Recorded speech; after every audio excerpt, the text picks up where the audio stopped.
கோரிக்காவும் காலுக்காவது கொடுத்த பையனுக்கு பொண்ணு பார்க்க கிளம்பிக்கிட்டு இருந்துச்சு.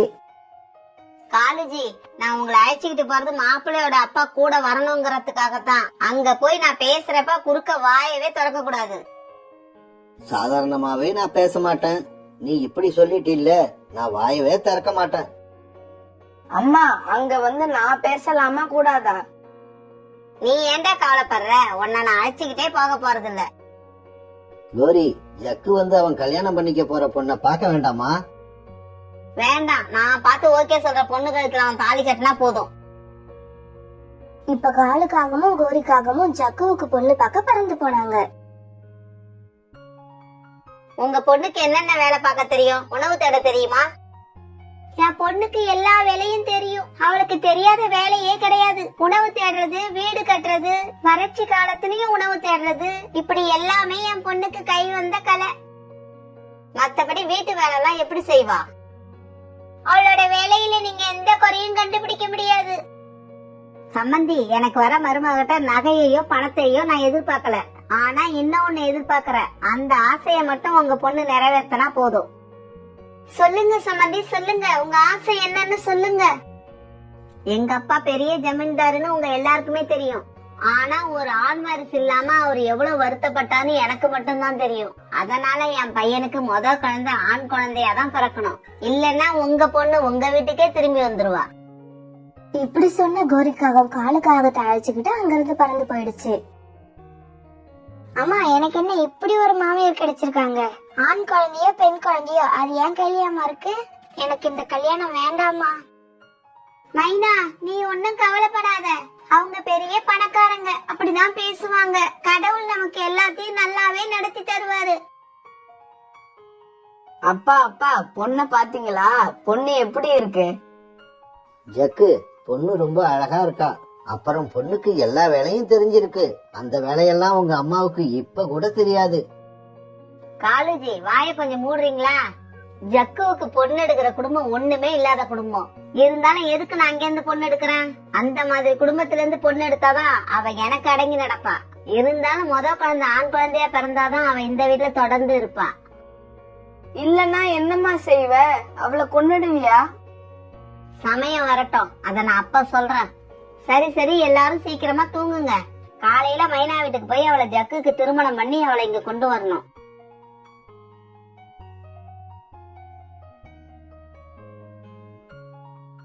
மறுநாள் கோரிக்காகவும் காலுக்காகவும் ஜக்குவை அழைச்சுக்கிட்டு மைனா வீட்டுக்கு போனாங்க.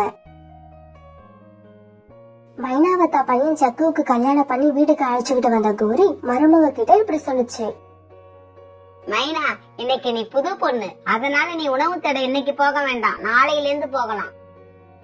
நாளையில இருந்து உணவு தேட நான் போகணுமா? ஏன் அத்தை? மாமா இருக்காரு, என் கணவர் இருக்காரு, அவங்க போக மாட்டாங்களா? என்னது? காலுஜியும் ஜக்கும் உனக்கு உணவு தேடி கொண்டு வந்து கொடுப்பாங்க? மகாராணி, நீங்க வீட்டுல உட்கார்ந்து சாப்பிடுவீங்களோ? இன்னொரு தடவை என் மகன் ஜக்கு உணவு தேடி உனக்கு கொண்டு வரணும்னு சொன்ன வாய கீச்சிடுவேன். கோவப்படாதீங்க அத்தை, எங்க வீட்ல எல்லாம் எங்க அப்பா தான் உணவு தேட போவாரு, அதனாலதான் அப்படி கேட்டேன். அம்மா, மைனா என்னோட மனைவி. அவளுக்கு போய் நான் உணவு தேடி எடுத்துக்கிட்டு வந்தா என்னம்மா தப்பு? தப்பு இல்லடா ஜக்கு, தப்பே இல்ல. உனக்கு நான் கல்யாணம் பண்ணி வச்சேன் பாரு, அதுதான் தப்பு. மைனா இயல்பாவே ரொம்ப நல்ல குணமுடையது. கோரிக்காக அது மேல என்னதான் வெறுப்ப காட்டினாலும் தன்னோட மாமியார் மேல அது ரொம்ப அன்பாதான் இருந்தது. அத்தை, இந்த பழங்களை எல்லாம் சாப்பிடுங்க. நான் உங்களுக்காகவே இதெல்லாம் தேடி கண்டுபிடிச்சு கொண்டு வந்தேன். என்ன பேசுற நீ? நீ சொல்றத பார்த்தா என்னவோ இதுக்கு முன்னாடி நாங்க இதெல்லாம் சாப்பிட்டதே இல்லங்கிற மாதிரி இருக்கு. உண்மைதான் கோரி, இந்த மாதிரி சுவையான பழங்களை பார்த்து ரொம்ப நாள் ஆகுதுதான். காலேஜி, வாய மூடிக்கிட்டு சாப்பிடுங்க. கோரிக்கு மருமகளை பாராட்ட மனசே வராது. மைனா என்ன செஞ்சாலும் அதுல ஒரு குறைய கண்டுபிடிச்சுக்கிட்டே இருக்கும். என்ன ஆரஞ்சு பழம் இது?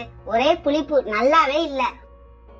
என்ன கோரி, புளிப்புன்னு சொல்ற, ஆனா கொஞ்ச நேரத்துல 2 ஆரஞ்சு பழத்தை உள்ள தள்ளிட்ட. காலேஜி, நீங்க சாப்பிடுறீங்களா இல்ல நான் எவ்வளவு சாப்பிடறேன்னு எண்ணிக்கிட்டு இருக்கீங்களா? இப்படியே சில நாட்கள் நகர்ந்துச்சு. இப்ப கோரிக்காகத்தோட மருமக மைனா முட்டையிட்டு 3 நாள் ஆகியிருந்துச்சு. முட்டைய பார்த்த காலு, மைனா, ஜக்கு இவங்க 3 பேரும் ரொம்ப சந்தோஷப்பட கோரி மட்டும் எதை பத்தியும் யோசிச்சுக்கிட்டே இருந்துச்சு. என் மருமகளுக்கு ஆண் குழந்தை பிறந்தா மட்டும்தான் எனக்கு சந்தோஷம். இந்த முட்டையை எடுத்துட்டு போய் ஸ்கேன் பண்ணி பார்த்தாதான் இது என்ன குழந்தைன்னு நாம கண்டுபிடிக்கலாம். இந்த உண்மையை சொன்னா மைனாவும் ஜக்குவும் முட்டைய கொடுக்க மாட்டாங்க. இப்ப என்ன சொல்லி இவங்க கிட்ட இருந்து முட்டைய வாங்கிட்டு போறது? கோரி, மைனா முட்டையிட்டதுல இருந்து நாங்கெல்லாம் ரொம்ப சந்தோஷமா இருக்கோம். ஆனா நீ மட்டும் ஏதோ யோசனையாவே இருக்க. நீங்க வேற, மைனா முட்டையிட்டதுக்கு அப்புறம் தான் நான் சந்தோஷமாவே இருக்கேன். அப்புறம் இந்த முட்டைய ஒரு தடவை ஸ்கேன் பண்ணி பார்த்துட்டேன்னா இன்னும் சந்தோஷமா இருப்பேன். அத்தை, என் முட்டைய நான் கொடுக்க மாட்டேன். ஒருவேளை இந்த முட்டையில பெண் குழந்தை இருந்தா நீங்க இந்த முட்டையை அழிச்சிருவீங்க. அத்தை ப்ளீஸ், ஸ்கேன் பண்ண வேண்டாம். எந்த குழந்தை பிறந்தாலும் நம்ம அதை சந்தோஷமா ஏத்துப்போம். மண்டு மண்டு, நீ நினைக்கிற மாதிரி இல்லடி. நான் உன் முட்டையை எடுத்துட்டு போய் ஆனா பொண்ணான்னு ஸ்கேன் பண்ணி பார்க்க போறது இல்ல. வேற எதுக்குமா கேக்குற? ஜக்கு, என் ஃப்ரெண்டோட மருமகளுக்கு போன வாரம் குழந்தை பிறந்தது. பாவம், அந்த குழந்தைக்கு ரெக்கையில வளர்ச்சியே இல்ல. டாக்டர் இனிமே அந்த குழந்தைக்கு ரெக்கை வளரவே வளராதுன்னு சொல்லிட்டாங்க. அத்தை, இப்ப அந்த குழந்தை எப்படி இருக்கு? எப்படி இருக்கும்? அங்கேயும் எங்கேயும் தத்தி தத்தி போயிட்டு இருக்கு. அத பார்த்து அவங்க அம்மாவும் அப்பாவும் தினமும் அழுதுகிட்டு இருக்காங்க. அந்த குழந்தை முட்டையில இருக்கும் போதே ஸ்கேன் பண்ணியிருந்தா டாக்டர் அந்த குறைய கண்டுபிடிச்சு அதுக்கு தக்க மருந்தை கொடுத்து ரெக்கைய வளர வச்சிருப்பாங்க. இதையெல்லாம் எனக்கு பருந்து டாக்டர் தான் சொன்னாங்க. அதனாலதான் நான் மைனா முட்டையை எடுத்துட்டு போய் ஸ்கேன் பண்ணி பார்க்கலான்னு ஆசைப்படுறேன். கோரியோட பேச்சு உண்மை மாதிரியே இருந்ததால காலு, மைனா, ஜக்கு இவங்க 3 பேருமே அதை நம்பிட்டாங்க. கோரி, அப்ப உனக்கு பெண் குழந்தை பிறந்தாலும் சந்தோஷம் தானா? மனதார ஏத்துப்பியா? அதை அழிக்கணும்னு நினைக்க மாட்டிய? கண்டிப்பா மைனாவுக்கு இப்ப எந்த குழந்தை பிறந்தாலும் நான் ஏத்துப்பேன். ஆனா குழந்தை எந்த குறையும் இல்லாம இருந்தா அதுவே எனக்கு போதும். இதை கேட்ட ஜக்குவும் மைனாவும் ரொம்ப சந்தோஷப்பட்டாங்க. அம்மா, இப்ப நீங்க எங்களோட முட்டையை தாராளமா எடுத்துக்கிட்டு போலாம். எடுத்துக்கிட்டு போய் ஸ்கேன் பண்ணி குழந்தையோட வளர்ச்சி எப்படி இருக்குன்னு தெரிஞ்சுக்கிட்டு வாங்க. மைனா, உனக்கும் சம்மந்தம் தானே? தாராளமா அத்தை என் முட்டையை எடுத்துக்கிட்டு போகட்டும். அப்படியே அத்தை கூட நானும் போயிட்டு வரேன். மைனா, நீ முட்டையிட்டு 2 நாள் தான் ஆகுது. உனக்கு உடம்பெல்லாம் ரொம்ப டயர்டா இருக்கும். அதனால நீ சாப்பிட்டுட்டு நல்லா ரெஸ்ட் எடு. அத்தையே தனியா போயிட்டு வந்துடுறேன். இப்படி சொன்ன கோரி முட்டையை எடுத்துக்கிட்டு டாக்டர் கிட்ட பறந்து போச்சு. கோரி, முட்டையை எடுத்துட்டு வந்திருக்க, எதுக்காக? டாக்டர், இந்த முட்டைய ஸ்கேன் பண்ணி பார்க்கணும். இந்த முட்டை யாருது? அவங்களையும் அழைச்சிட்டு வாங்க, அப்பதான் ஸ்கேன் பண்ண முடியும். டாக்டர், இது என் மருமக இட்ட முட்டை தான். அவளுக்கு டயர்டா இருக்குன்னு படுத்திருக்கா, அதனால நான் எடுத்துட்டு வந்தேன். அப்படியா? சரி சரி. கருவோட வளர்ச்சி எப்படி இருக்குன்னு மட்டும்தான் என்னால சொல்ல முடியும். அது ஆனா பண்ணான்னு சொல்லக்கூடாதுன்னு காட்டு அரசாங்கம் எங்களுக்கு உத்தரவு போட்டு இருக்கு. டாக்டர், எந்த குழந்தை பிறந்தாலும் நாங்க ஏத்துக்கதான் போறோம். நீங்க கருவோட வளர்ச்சி எப்படி இருக்குன்னு மட்டும் சொல்லுங்க, எங்களுக்கு அதுவே போதும். இப்ப டாக்டர் முட்டைய நல்லா ஸ்கேன் பண்ணி பாக்குது. கோரி, வளர்ச்சி எல்லாம் நல்லாவே இருக்கு, எந்த பிரச்சனையும் இல்ல. பேபி நல்லா ஆரோக்கியமா இருக்கு. இது போதும் டாக்டர், நான் இததான் எதிர்பார்த்தேன். எனக்கு இப்ப ரொம்ப சந்தோஷமா இருக்கு. ஓகே கோரி, பீஸ கொடுத்துட்டு நீங்க கிளம்பலாம். டாக்டர் இப்படி சொல்ல கோரி பீஸ கொடுத்துச்சு. டாக்டர், ஒரு சின்ன ரெக்வெஸ்ட். என்ன ரெக்வெஸ்ட்? எந்த குழந்தை பிறந்தாலும் எனக்கு சந்தோஷம் தான், நான் ஏற்கனவே சொல்லிட்டேன். இருந்தாலும் பிறக்க போறது எங்க குடும்பத்தோட ராஜாவா இல்ல ராணியான்னு சொன்னீங்கன்னா அதுக்கு என்ன பேர் வைக்கிறது, வருங்காலத்துல அதுக்கு என்னென்ன ஏற்பாடு பண்றது, இதையெல்லாம் முடிவு பண்ண எங்களுக்கு ரொம்ப ஈஸியா இருக்கும். கோரி, நான் தான் ஆரம்பத்துல சொன்னேன்ல, ஆனா பெண்ணான்னு நான் சொல்லி அது வெளியில தெரிஞ்சா எனக்கு ரொம்ப பெரிய பிரச்சனை ஆயிடும்.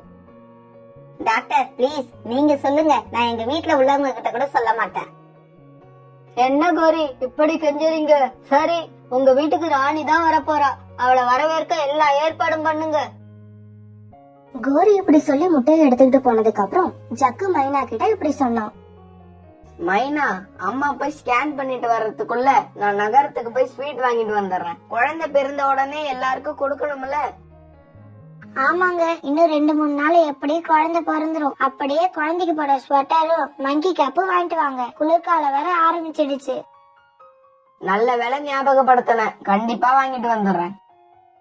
இப்படி சொன்ன ஜக்கு சந்தோஷமா பறந்து நகரத்துக்கு போனான்.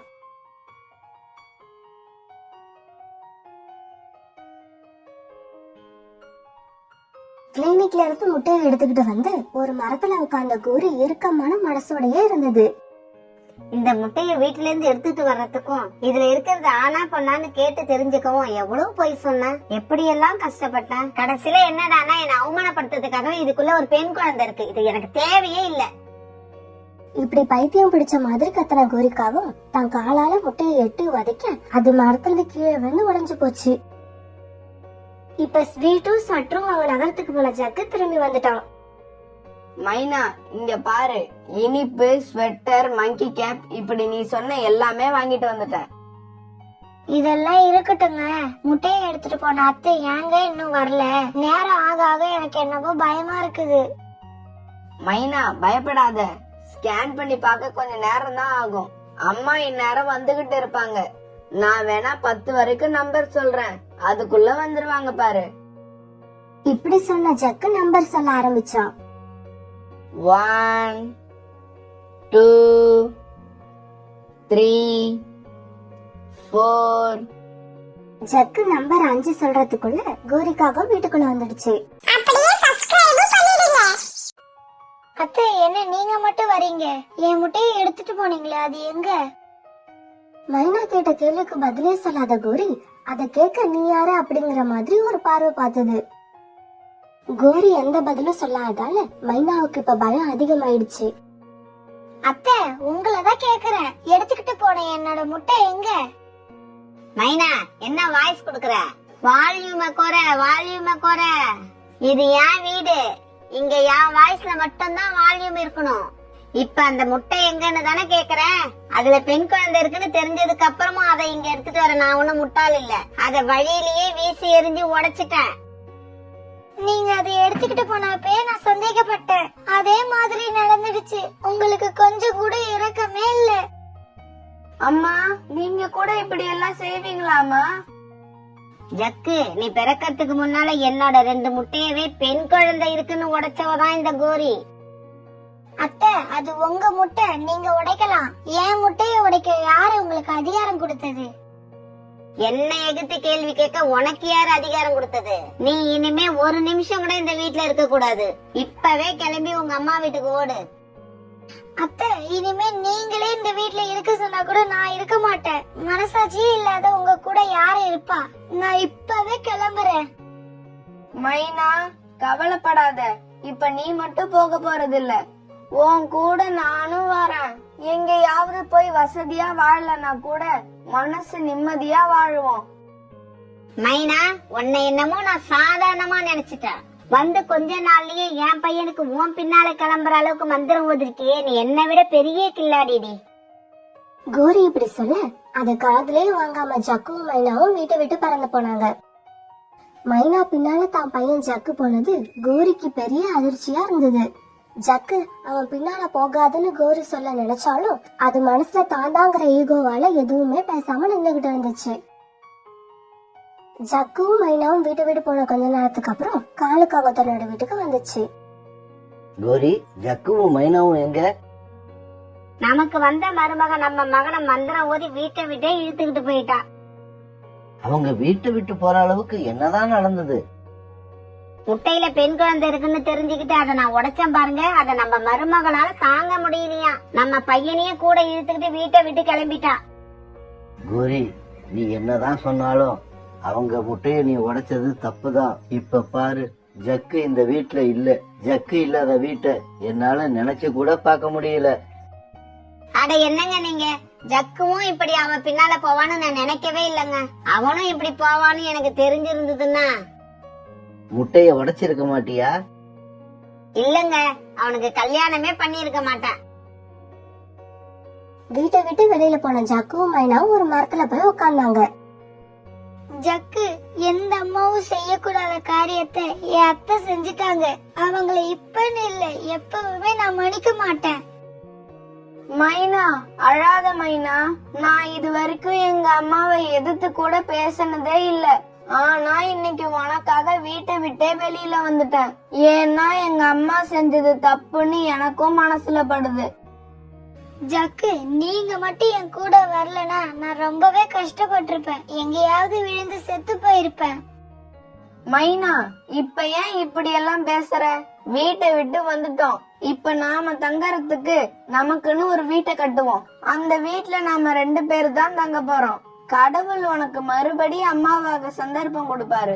ஆனா அப்ப பிறக்க போற குழந்தை ஆனா பெண்ணான்னு நம்ம 2 பேருமே கவலைப்பட போறது இல்ல. எந்த குழந்தையா இருந்தாலும் சந்தோஷமா ஏத்துக்க போறோம். ஜக்கு இப்படி சொன்னதுக்கு அப்புறம் தான் மைனா கண்ணுல இருந்து வர தண்ணி நின்னுது. ஜக்கு, நீங்க பேசினது கேட்கும் போது எனக்கு சந்தோஷமா இருக்கு. வாங்க தேவையான பொருட்களை கொண்டு வந்து வீடு கட்ட ஆரம்பிப்போம். இப்ப எல்லா பொருட்களையும் கொண்டு வந்த ஜக்குவும் மைனாவும் அழகான சின்ன வீட்டை கட்டி முடிச்சாங்க. மைனா, நடந்ததெல்லாம் எனக்கு என்னவோ கனவு மாதிரி இருக்கு. இது முழுக்க முழுக்க நம்ம வீடு. இது என்னால நம்பவே முடியல. இப்படி சந்தோஷமா பேசிக்கிட்டே ஜக்குவும் மைனாவும் தூங்க போனாங்க.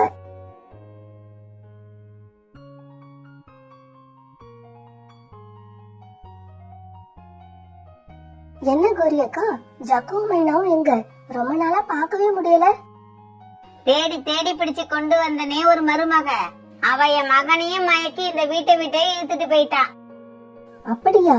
இல்லையே, நீங்க தான் உங்க மருமகளோட முட்டைய உடைச்சு அவங்க 2 பேரையும் வலுக்கட்டாயமா வீட்டை விட்டு துரத்திட்டீங்கன்னு கேள்விப்பட்டேன்.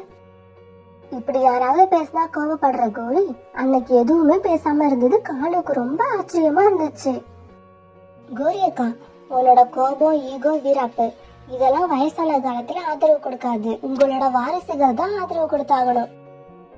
இப்படி சொல்லிட்டு சோனா பறந்து போக கோரி மனசுல ஒரு புது திட்டம் உருவாச்சு. ஜக்குவும் இப்ப வீட்டை விட்டு அவ கூட போனதுதான் நமக்கு பெரிய அவமானமா இருக்கு. அவனை எப்படியாவது கொண்டு வந்துட்டா அப்புறம் எனக்கு எந்த பிரச்சனையும் இருக்காது. இப்படியே சில நாட்கள் நகர்ந்துச்சு. ஒரு நாள் உணவு தேடி எடுத்துக்கிட்டு சாயங்காலமா ஜக்கு தன்னோட வீட்டுக்கு வந்தான். வீட்டுக்கு வந்த ஜக்குவுக்கு இன்ப அதிர்ச்சி காத்திருந்தது. ஜக்கு, இங்க பாத்தீங்களா? நம்மள விட்டு போன ஒரு முட்டைக்கு பதிலா கடவுள் நமக்கு 2 முட்டை கொடுத்திருக்காரு. இன்னைக்கு நான் ரொம்ப சந்தோஷமா இருக்கேன். மைனா, நானும் ரொம்ப சந்தோஷமா இருக்கேன். இந்த முட்டையில இருந்து வரப்போறது ஆனா பெண்ணான்னு கேக்குறதுக்கு இங்க யாருமே இல்ல. இப்ப மைனா முட்டைகளை ரொம்ப பாதுகாப்பா அடக்காக்க ஜக்கு அவளுக்கு சத்தான உணவுகளை தேடி கண்டுபிடிச்சு கொண்டு வந்தது. இப்படி ஒரு நாள் உணவு எடுத்துக்கிட்டு போறப்ப ஜக்கு வழியில உட்கார்ந்திருக்க கோரிக்காக பார்த்துட்டு அது கிட்டத போச்சு. ஜக்கு, சொன்னா கேளு. அவ பின்னால போய் நீ எவ்வளவு கஷ்டப்படுறன்னு எனக்கு நல்லா தெரியும். நீ இப்பவாவது அம்மா கூட வந்துரு. அம்மா உன்னை திட்ட கூட மாட்டான். உனக்கு மைனாவை விட நல்ல அழகான பணக்கார பொண்ணா பார்த்து கல்யாணம் பண்ணி வைக்கிறேன். அம்மா, நான் உங்க மேல ரொம்ப மரியாதை வச்சிருக்கேம்மா. இப்பவும் வச்சிருக்கேன். உங்களை எதிர்த்து இது வரைக்கும் நான் பேசினதே இல்ல. இருந்தாலும் நீங்க எங்களோட முட்டைய நீங்க ஆசைப்பட்ட மாதிரி இல்லன்னு அழிச்சிட்டீங்க. ஆசை, கனவு இதெல்லாம் உங்களை மாதிரியே எல்லாருக்கும் இருக்காதுமா. ஒவ்வொருத்தருக்கும் வேற மாதிரி ஆசை, வேற மாதிரி கனவு தாமா இருக்கும். ஜக்கு, இப்ப அம்மா கூட வர போறியா இல்லையா? அம்மா, மைனா இப்ப 2 முட்டையிட்டு இருக்கா. நாங்க 2 பேருமே இப்ப ரொம்ப சந்தோஷமா இருக்கோம். அத நான் கெடுத்துக்க விரும்பல. இப்படி சொன்ன ஜக்கு அங்கிருந்து பறந்து போயிடுச்சு. இப்ப திரும்பி வீட்டுக்கு பறந்து போன கோரிக்கு இப்ப உடம்பும் மனசும் ரொம்ப சோர்ந்து போயிருந்தது.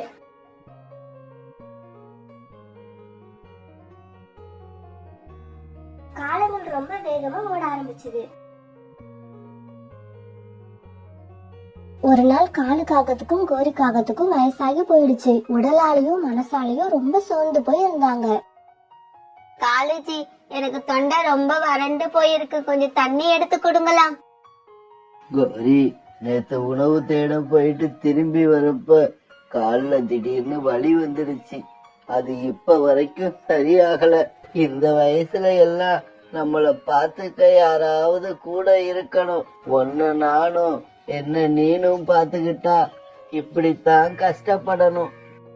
காலுஜி, எனக்கு மனசே சரியில்லை. வாங்க பக்கத்துல உள்ள அருவி வரைக்கும் போயிட்டு வருவோம். இப்ப பக்கத்துல உள்ள அருவிக்கு போன காலுவும் கோரியும் அங்க ஏற்கனவே வந்து பொழுது போக்கிட்டு இருந்த சோனா குருவி குடும்பத்தை பார்த்தாங்க.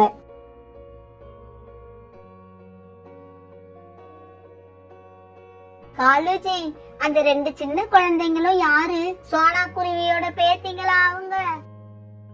ஆமா ஆமா, சோனா குருவியோட பேத்திங்க தான் அவங்க. சோனா குருவிக்கு 2 பேத்திங்க. ஆனா சோனா அதுக்காக மருமகளை வீட்டை விட்டு விரட்டல. இப்ப சந்தோஷமா இருக்கு. இத கேட்டுக்கிட்டு கோரிக்காக மௌனமா அழுதுகிட்டே இருந்துச்சு. மைனாவோட 2 பெண் குழந்தைங்களும் அன்னைக்கு ஸ்கூல் விட்டு வந்தாங்க. அம்மா அம்மா எங்களுக்கு ஆஃபலி லீவ் விட்டாச்சு. ஆமாமா, இன்னும் 10 நாள் நாங்க வீட்ல தான் இருப்போம். இந்த சமயத்துல வெளியில போயிருந்த ஜக்கும் திரும்பி வந்துச்சு. ஹாய், அப்பா வந்துட்டாங்க, அப்பா வந்துட்டாங்க. பசங்களா, இப்படி வந்து இந்த ஸ்நாக்ஸ் சாப்பிடுங்க. அப்பா வேலைக்கு போயிட்டு இப்பதான் வந்திருக்காங்க, அவங்கள தொல்லை பண்ணாதீங்க. மைனாவோட பெண் குழந்தைகள் 2 இப்ப வந்து ஸ்நாக்ஸ் சாப்பிட ஜக்கு மெதுவா பேச ஆரம்பிச்சது. மைனா, நேத்து அம்மா வீட்ல வழுக்கி கீழே விழுந்துட்டாங்களாம். ஷோல்டர்ல அடிபட்டிருக்கான். யார் சொன்னது உங்களுக்கு? கிளி அக்காவை பார்த்தேன், அவங்க தான் இத சொன்னாங்க. ஏங்க, நீங்க ஒரு தடவை போய் அத்தையும் மாமாவையும் பார்த்துட்டு வந்தாதான் என்ன? அம்மா நம்ம மேல கண்டிப்பா கோபமா தான் இருப்பாங்க. நான் போனா முகம் கொடுத்து கூட பேச மாட்டாங்க. அம்மா அம்மா, யார பத்தி பேசிட்டு இருக்கீங்க? உங்க தாத்தாவையும் பாட்டியும் பத்தி தான் பேசிட்டு இருக்கோம். அம்மா அம்மா, எங்களுக்கு தாத்தாவும் பாட்டியும் இருக்காங்களா? ஓ, தாத்தா பாட்டி 2 பேருமே இருக்காங்க. அம்மா அம்மா, வாங்கம்மா, தாத்தாவையும் பாட்டியும் போய் பார்த்துட்டு வருவோம். பசங்களா, என்னையும் அம்மாவையும் பார்த்தா பாட்டி திட்டுவாங்க. அதனால நீங்க 2 பேரும் மட்டும் போயிட்டு வாங்க. எங்களுக்கு ரொம்ப தாகமா இருக்கு, குடிக்க கொஞ்சம் தண்ணி கொடுங்கன்னு கேட்டு கதவு தட்டுங்க. அப்புறம் பாட்டிக்கு ஷோல்டர்ல அடிபட்டு இருக்கான், அதுக்கும் மருந்து போட்டுட்டு வாங்க. சரிம்மா. இப்ப ஜக்குவோட பொண்ணுங்க பிளாக்கி டார்கி 2 பேரும் கால் தாத்தா வீட்டுக்கு போய் கதவை தட்டினாங்க. யாரது? கதவு திறந்துதான் இருக்கு, உள்ள வாங்க. யாரும்மா நீங்க? ரொம்ப அழகா இருக்கீங்களே, யார பார்க்கணும்? பாட்டி, எங்களுக்கு ரொம்ப தாகமா இருக்குது, அதான் தண்ணி கேட்கலாம்னு கதவு தட்டணும். அதோ அங்க தண்ணி இருக்கு, போய் எடுத்து குடிங்க செல்லுங்களா. ஆனா பிளாக்கியும் டார்க்கியும் தண்ணி குடிக்காம வீட்டை நல்லா சுத்தி பார்த்துட்டு பாட்டி கிட்ட வந்தாங்க. பாட்டி, என்ன உங்களுக்கு காயமா இருக்கு? நேத்து பாட்டி தடுமாறி கீழே விழுந்துட்டேன், அதனாலதான் இந்த இடம் காயமாயிடுச்சு. பாட்டி பாட்டி, நீங்க இப்படியே கொஞ்ச நேரம் இருங்க, நாங்க உங்களுக்கு மருந்து போட்டு விடுறோம். இப்படி சொன்ன பிளாக்கியும் டார்க்கியும் பாட்டிக்கு மருந்து போட்டு விட்டாங்க. பசங்களா, உங்களை இந்த காட்டுல நான் பார்த்ததே இல்லையே. நீங்க எங்கேந்து வரீங்க? உங்க அம்மா அப்பா யாரு? அப்பாவும் அம்மாவும் பேரை சொல்லக்கூடாதுன்னு சொல்லிருக்காங்க. சொன்னா நீங்க அவங்கள திட்டுவீங்களா? என் செல்லங்களா, பாட்டி திட்ட மாட்டேன். சொல்லுங்க, யாரு உங்க அப்பா அம்மா? எங்க அப்பா பேரு ஜக்கு, எங்க அம்மா பேரு மைனா, எங்க தாத்தா பாட்டி பேரு காலு கோரி. இத கேட்ட காலு கோரி 2 பேரும் ஆளுக்கு ஒரு பேத்திய அழைச்சுக்கிட்டாங்க. சரி பாட்டி, எங்களை விடுங்க, நாங்க போய் எங்க அப்பா அம்மாவை அழைச்சிட்டு வரோம். செல்லங்களா, நீங்க போய் தான் உங்க அப்பா அம்மாவை அழைச்சிட்டு வரணும்னு அவசியம் இல்ல. நீங்க 2 பேரும் வீட்டுக்கு போகாம இங்கேயே இருங்க, அவங்க தன்னால வருவாங்க. கோரியோட மாஸ்டர் மைண்ட் போட்ட பிளான் படி பசங்க 2 பேரும் காலு வீட்லயே இருக்க, ஜக்குவும் மைனாவும் அவங்களை தேடிக்கிட்டு காலு வீட்டுக்கே வந்துட்டாங்க. இப்படி வந்த 2 பேரும் காலு கோரியோட காலை தொட்டு கும்பிட, காலுவும் கோரியும் அவங்கள நெஞ்சோட அணைச்சுக்கிட்டாங்க.